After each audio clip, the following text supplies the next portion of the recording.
You're listening to The Partially Examined Life, a podcast by some guys who at one point set on doing philosophy for a living, but then thought better of it.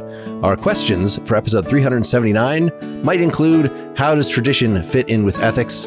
Or how should we react to injustice? And we read several selections from ancient Egypt, ranging from probably 2200 BC to 1400 BCE, including two dialogues, a dispute between a man and his Ba, and the Eloquent Peasant, plus two works where a king gives instructions on how to be a good king or just a good person, plus a hymn to the sun god. We were guided in these selections by treading the ground of the History of Africana philosophy podcast and read a few chapters from their latest book, bringing together the essays that I read on that show, Africana Philosophy from Ancient Egypt to the 19th Century, written by our past guest, Peter Adamson, and today's guest, Chike Jeffers. For more information about the text and the podcast, please see partiallyexaminedlife.com. This is Mark Linsenmeyer, feeling cool-bellied in Madison, Wisconsin. This is Seth Paskin, anxious to recede into the West in Austin, Texas. This is Wes Alwyn, sustained by my car in Cambridge, Massachusetts. And this is Chike Jeffers, ready to talk about some of the earliest recorded philosophy there is in Halifax, Nova Scotia. Well, thanks so much for coming on here. Yeah, we knew Dylan was going to be out doing some traveling. We had reached out to Peter again in light of this book had been thrust upon us by Oxford. Hey, you should cover it. And he said, actually, Chike would be better. So I'm really glad you were available here. And then you and I discussed in that entire book, what is the thing that sort of best fills a gap in our coverage? And we have never done philosophy this old before, ever. So this is, and one of the first things you discuss on your show is like, is it actually philosophy? Right. I have a comment about that very topic that I would like Chike to. So it's not uncommon for, Mark just said, cover a gap. Like, we're not the History of Philosophy Without Any Gaps podcast. We have many gaps. So that's not what we do. Right. Understood. But it's very common for people to be like, you should do more X philosophy, Eastern philosophy, right? Or feminist philosophy or something like that. So in my mind, what I heard somebody saying was, you should do some African philosophy. But in reality, this is Egyptian, right? So can you kind of tell me at least, and maybe the listeners, like, this is specifically Egyptian, but of course, a particular, not modern Egypt, some other kind of Egyptian, like the old kingdom. And how does that kind of fit in the context of what we might call African philosophy? What distinguishes it in some way? It is African philosophy precisely because Egypt is, of course, part of Africa, and it is part of the thing that I think is quite interesting about African philosophy, namely that when you think about what philosophy is and you think about the history of the human species as best as we can reconstruct it at present, then I think you see Africa is the birthplace of philosophy in a way twice over. That is to say, it is, first of all, the birthplace of philosophical thinking, right? However, whatever interesting definition of philosophy we give, unless we define it in a way that stipulates that it only starts in ancient Greece when people use the word, right? If we don't stipulate that there's no such thing, like, for example, if we don't stipulate that there's no dancing before the word dancing exists, right? Like, if we don't attach the word only to where the cultural context from which we get the word, then to me, any useful definition of what is done philosophically is going to, ultimately show us that, well, okay, so, we have people raising and seeking to answer fundamental questions about the nature of things and how we can know what we can know and how we ought to live our lives. That's like part of human life in general. And so if we're tracing the history of humanity as best as we construct it, that's going to take us back to Africa in terms of gaining the linguistic and cognitive habits that we associate with being human. But then I would say not birthplace alone, but one of two birthplaces of recorded philosophy.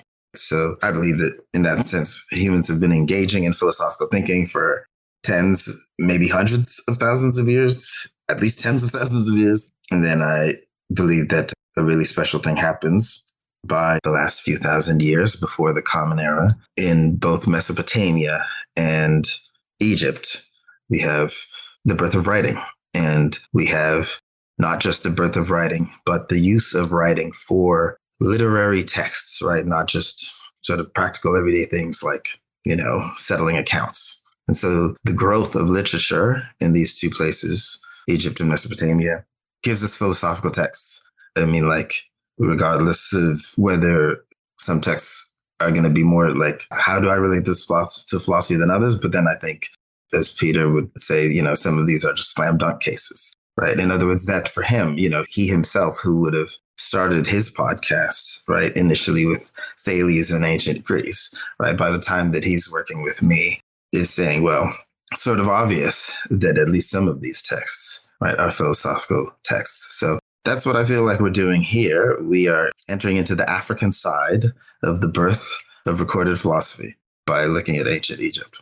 Cool.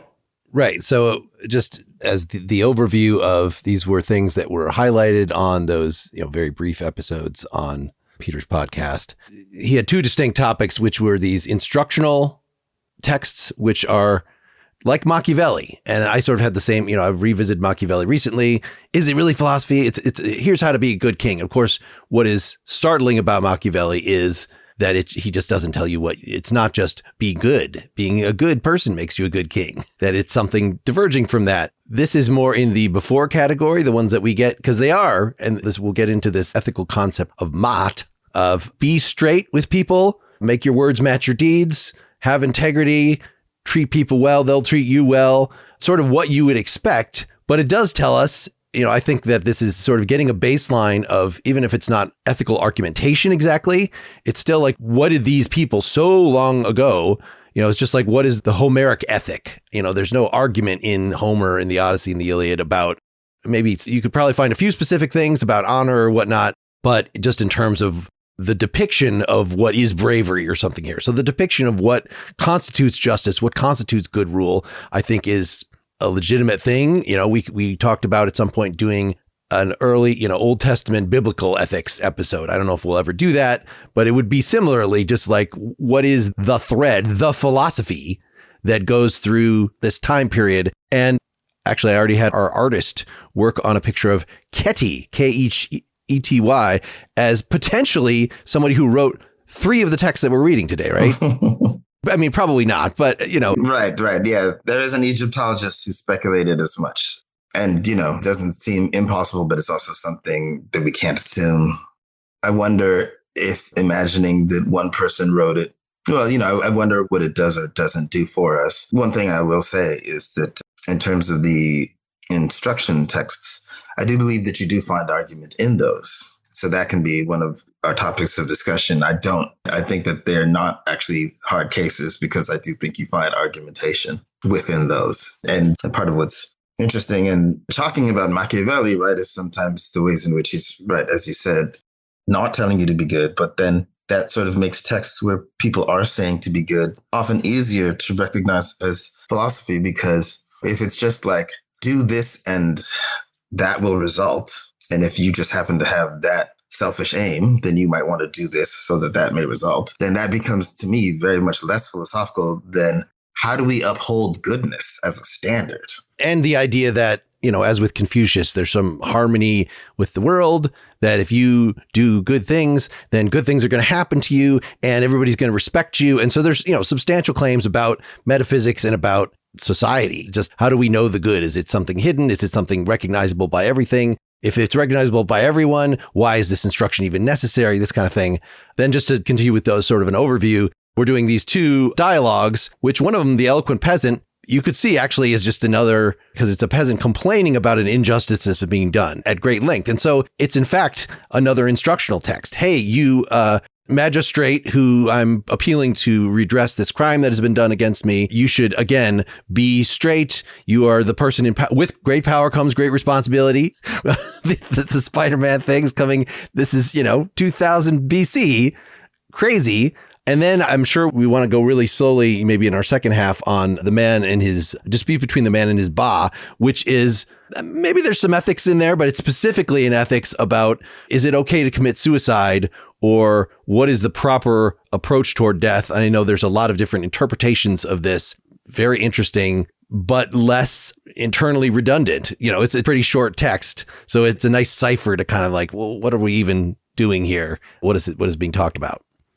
Wes, did you have any opening thoughts? Yeah, I think if I had to put this, if I were a publisher and I were trying to categorize this, I might put it in self-help section. Interesting. Especially if you're a prince or a king. Self-help for princes or kings.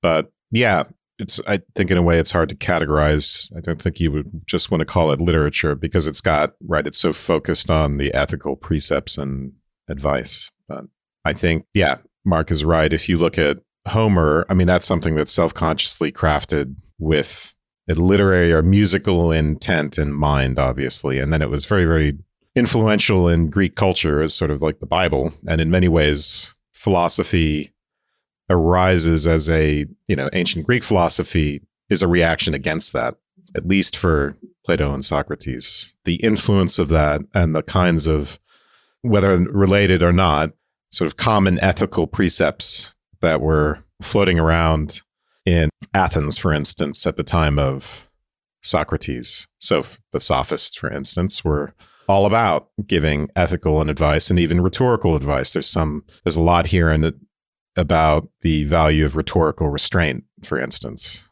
And so, yeah, it's a seed, at the very least, it's a seed of something, you could say it's the seeds of philosophical engagement, because it's the type of thing that I think you have to, well, let's put it this way, you have to, at the point where you're doing philosophy, you're confronting the common ethical precepts of the time, maybe.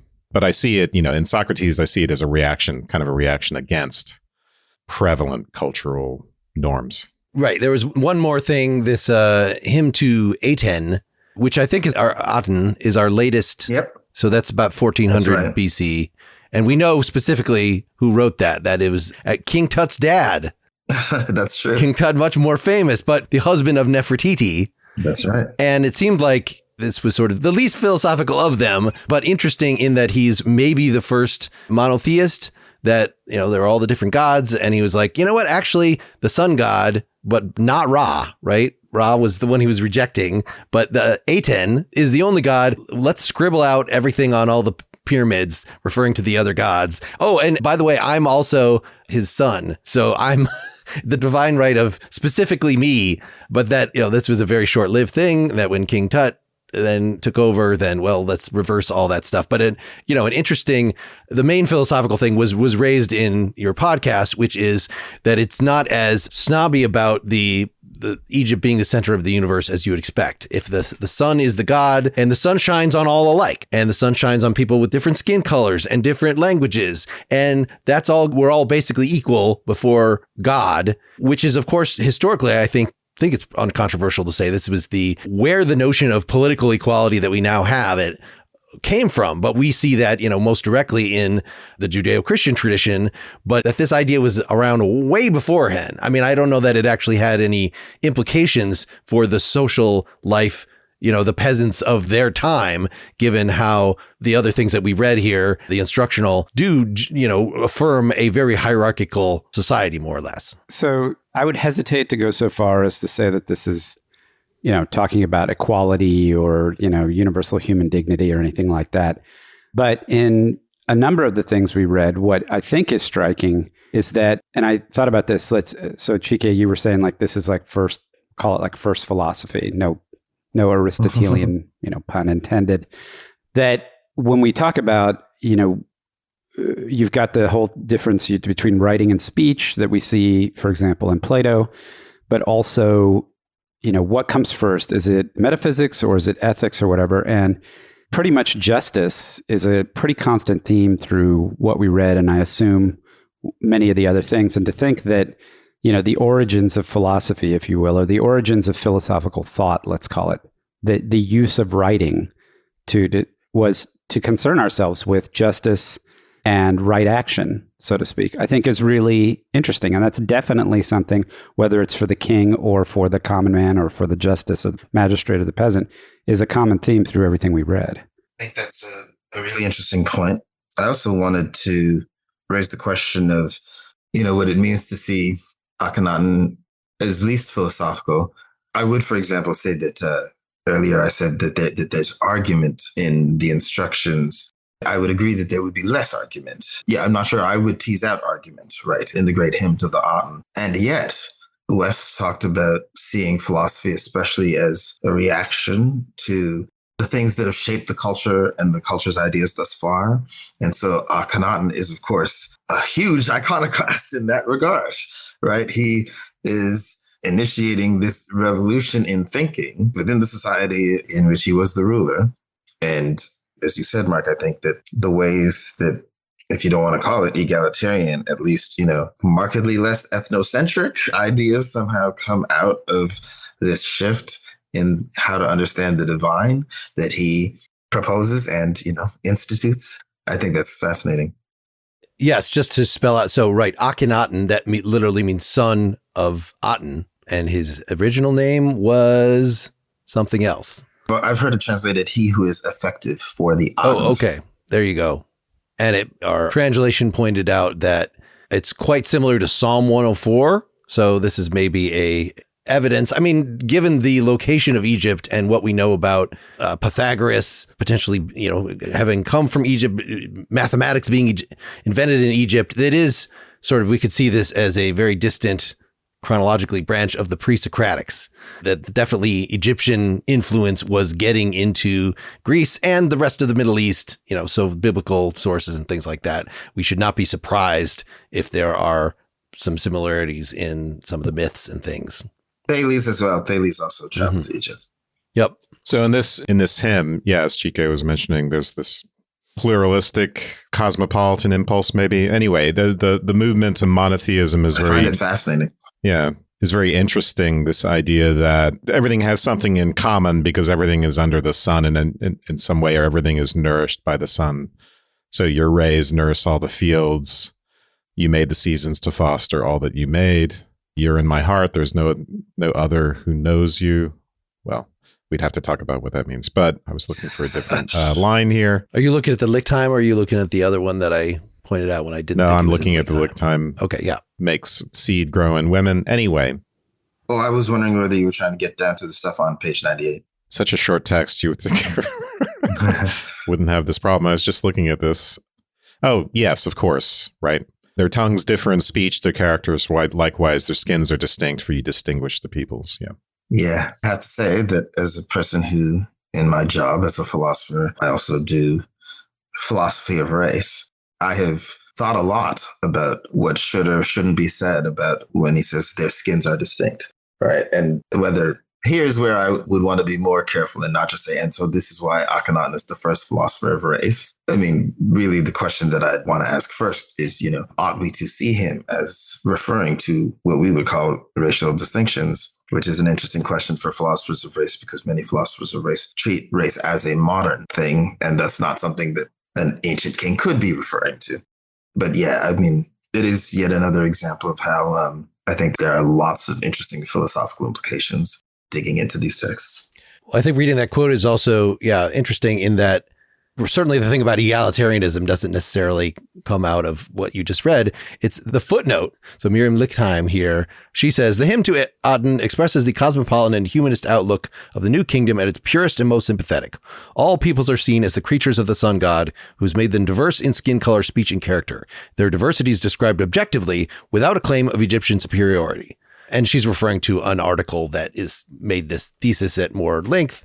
Yeah, but if you were just... I had not read that footnote, and I took exactly what she took from it. From reading all right. it. I don't know why you feel like it's hidden. All peoples, herds, and flocks, all upon earth that walk on legs, all on high that fly on wings. The lands of Kor and Cush, the land of Egypt.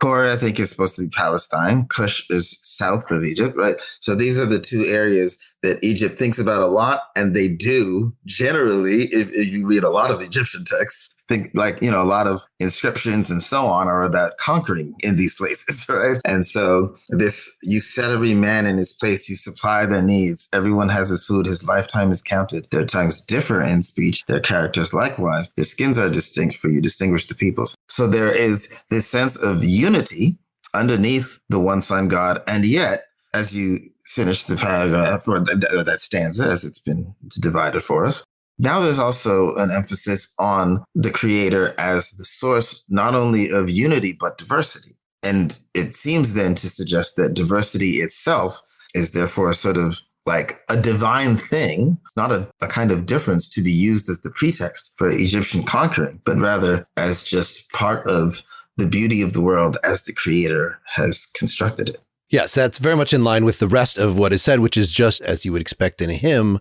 How great you are, oh Aten. You fulfill all our needs. Just skimming through if there's any. Well, let's hear. When you set in Western Lightland. Yeah, so it's the actual sun. I also see villages. Villages is on page 99. Oh, yeah. For that, Oh, yeah. And the thing that I'll say about the passage down there, this is the passage, the stanza that begins, your rays nurse all fields. When you shine, they live, they grow for you. Here is another important aspect of what I think is interesting about Akhenaten. The emphasis on, what is like visible. It brings this naturalism, if we could put it that way, to Egyptian religious thought that, of course, again, as we've said, his son is going to bring things back to the way they used to be. It's a very short-lived revolution, but it's a revolution in thought that places an emphasis on sort of nature as we can see it with our own eyes, and the extreme of sort of reading Akhenaten this way that I have encountered is to treat him as almost atheistic, right? That he is swept away any traditional notion of divinity and replaced it with a worship of the natural order with the sun, the visible sun, right, at the center of this order. I think that calling him an atheist is definitely going too far. But that aspect of how we can literally see how you relate to us as divinity through, for example, the nourishment of the fields by the rays and so on. That's another really interesting part of the text. And now a word from our sponsor. This episode is brought to you by Function. I choose Function because it's the only health platform that gives me access to data most people never get, and the insights to actually do something about it. Inside Function, you can test over 100 biomarkers covering everything from hormones and toxins to markers of heart health, inflammation, and stress.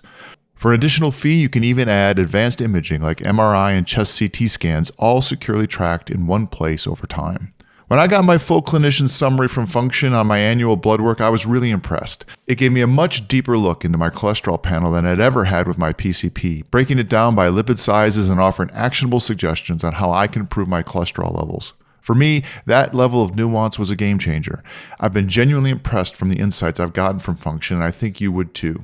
Winter's right around the corner, and with a cold and flu season, real preparation starts inside your body before the first fever or cough knocks you down. That's where Function comes in. With access to biomarkers that impact immunity, you can see where your body might need backup before illness takes hold. Take vitamin D. Higher levels are linked to improved immune function. Or zinc, which is vital for fighting infections before they take over. Or consider high-sensitivity C-reactive protein, which reveals systematic inflammation that can delay recovery. And your cortisol levels can be a key indicator because chronic stress can dysregulate this hormone and weaken your immune response. Routine physicals often skip these, so you're left guessing why you're sick more often, why recovery drags, or why fatigue lingers through the colder months. Don't just brace for winter, prepare for it. Start testing so you can stay strong through the season ahead. Learn more and join using our link. Function is a near 360-degree view of what's happening inside your body, and our first 1,000 listeners get $100 credit towards their membership. Visit www.functionhealth.com/PEL or use gift code PEL100 at sign up to own your health. This makes me want to, Mark had pointed to one of the readings, secondary kind of optional readings we had was on the concept of Maat. By Maulana Karenga, the creator of Kwanzaa. Yes, that was just mentioned in the podcast that you and Peter had done. Yeah. So I'm going to make a connection here, but it's give me a little leeway to just ramp up to it. So this ethical construct or ethical social construct of Maat, without getting too much into it, does have the premise, according to the secondary literature, that the structuring of the universe, if you will, or the structuring of the world is divine, held together, ordered with deity and so forth, and that the structure on earth should mirror that. And so the king, presumably the queen, I don't know, but the king at least is divine, plays the role of God on earth and helps order the society in the same way that the universe is ordered. If you bought into a concept of like that, wouldn't some form of monotheism in a certain way make more sense, or at least be more simple. Like it would be difficult to maintain, and say, well, I guess there's always a chief god, and you could say that the pharaoh or the king is the representation of that chief god. But if you had other gods in the pantheon, wouldn't that complicate the ability to replicate that structure on Earth? So doesn't this kind of make some sense in the context of Maat? What you were saying sounds like Plato's taking by his time sort of an effective monotheism, that it was sometimes we'll call it Zeus, but what we really mean is the form of the good. We mean the ordering principle, the logos that flows through all things and determines the proper ethical comportment of individual souls and the proper structure of society, if society actually were structured well. But yet there was still sort of, he didn't explicitly say there's only one God or anything like that. It wasn't necessary to do that, to set that up. But I see where you're going with that. Yeah, you get it. My understanding, Seth is asking whether we can see Akhenaten as like making just ordering things in a way that best does the thing. Is that the idea? I think the idea would be, if you take it, doesn't the whole idea of Maat, the idea of mirroring a divine order in the human society and human order, doesn't it lend itself to a monotheistic approach? In other words, is it super outrageous that we see him writing this hymn or this ode, even though it's out of character and with what had been going on? In a certain sense, it makes more sense to me, given the ethical context that I captured from that. The interesting thing to say is, first of all, the traditional polytheism includes the divinity that is Maat. That is to say, Maat also names a goddess. And when people think, for example, about the Book of the Dead, then they may know about the weighing of the heart on a scale in order to see whether one can pass through to the afterlife.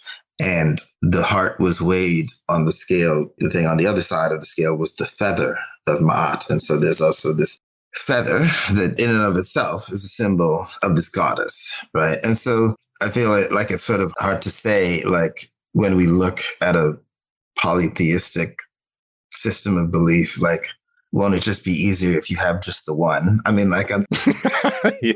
I don't know if I have the impulse to ask that myself, but what I would say about how we should understand Ma'at as a concept and not simply as a reference to a deity among other deities.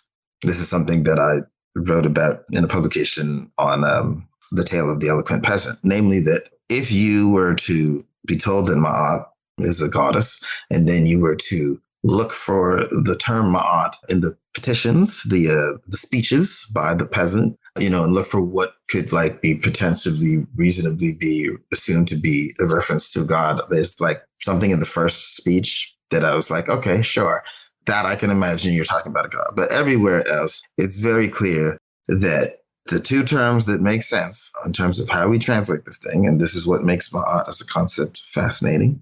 Sometimes it's really clear that truth, right? It's being opposed to falsehood. Truth is going to be a good way to translate this, right? The other times it's going to be justice. It's going to seem so far away from where we would normally talk of truth or falsehood that justice is going to seem to be the natural way of translating it. And so by the 8th petition or speech in the tale of the Eloquent Peasant, there's a part where the peasant says, speak Ma'at, do Ma'at. And that is where, the translation issues come to a head. Because if you say truth, then the first part comes out normal. And then do truth is weird. If you say justice, then of course, do justice works fine. But speak justice is a bit weird. And so to me, like nowhere else, that one piece of the tale of the Eloquent Peasant really forces that issue. Somehow, what we treat as distinct when we talk about justice and when we talk about truth, that is fused in a way that I remember Peter making the point that we might want to say, why are you confusing the things? And they might want to say, why are you artificially taking apart that which is clearly one thing? So maybe the question that Seth was asking and that Chike, you started to answer there had something to do with what is it about the impulse towards monotheism that is a philosophical impulse or that lends itself to the ethical, lends itself to these sorts of reflections. And you said, Well, it's simpler, which I was thinking too.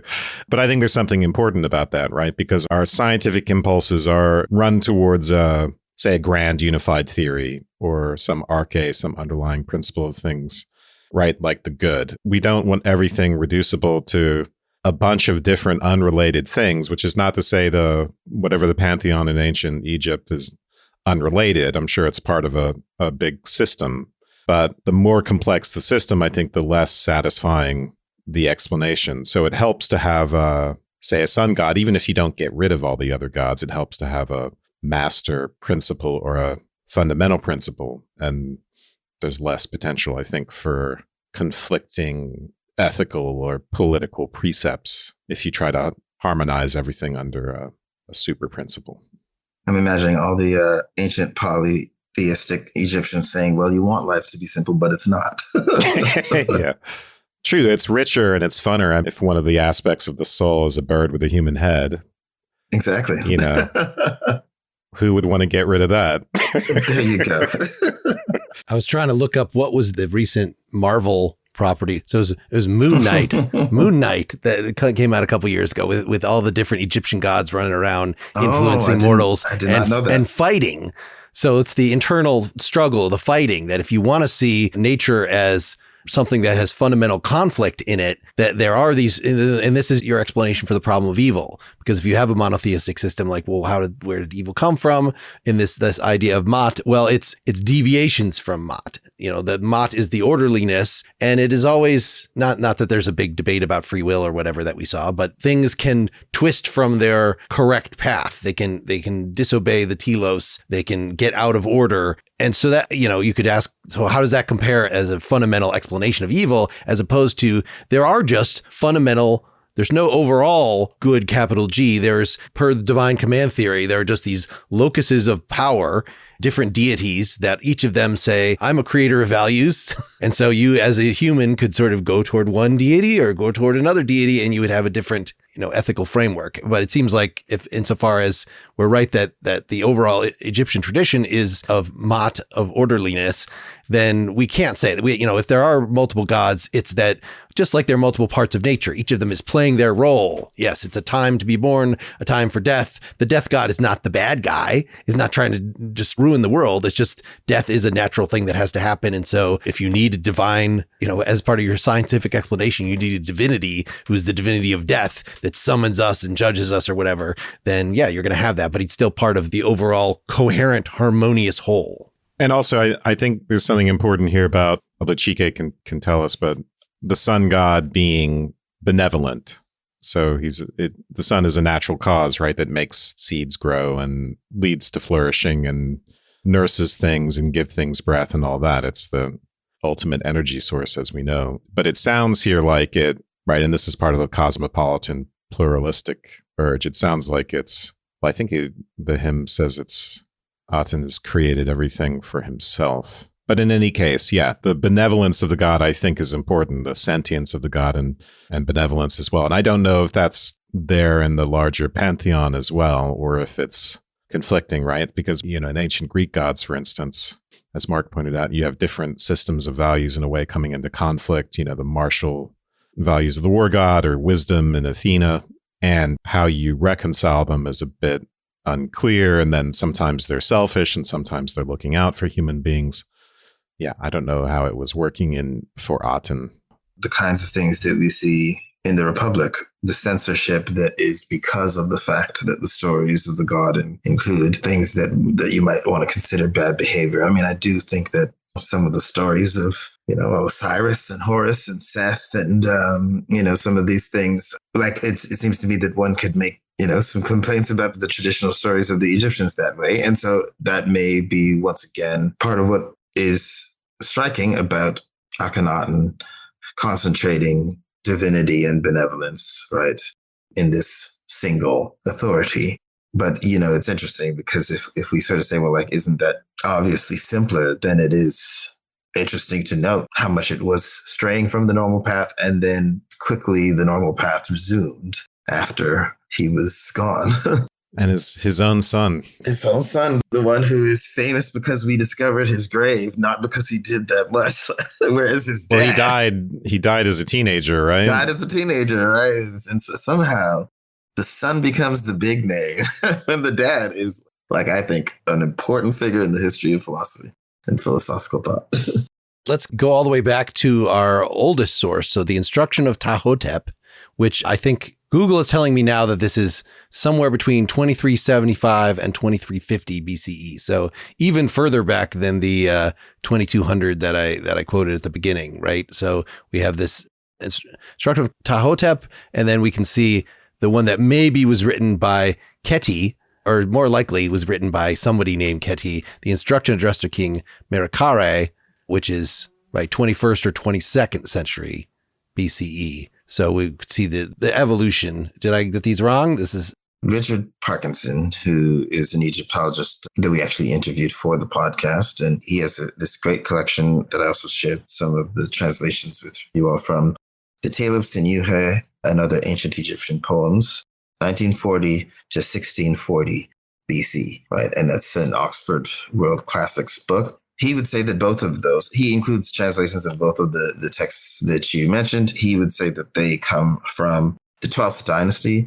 The 12th dynasty, which is part of what is known as the Middle Kingdom era of ancient Egyptian history. Parkinson and others, but he probably, best of all Egyptologists that I know of, has led us to see the 12th dynasty as a literary golden age where a whole lot of the stuff that we value best in ancient Egyptian literature comes from. Now, why would we need to start that late? The idea would be that Ptahhotep, for example, is thought to have been a real person, a real vizier to, a king during the Old Kingdom. The Old Kingdom, which is the part of ancient Egyptian history that gives us the pyramids, for example.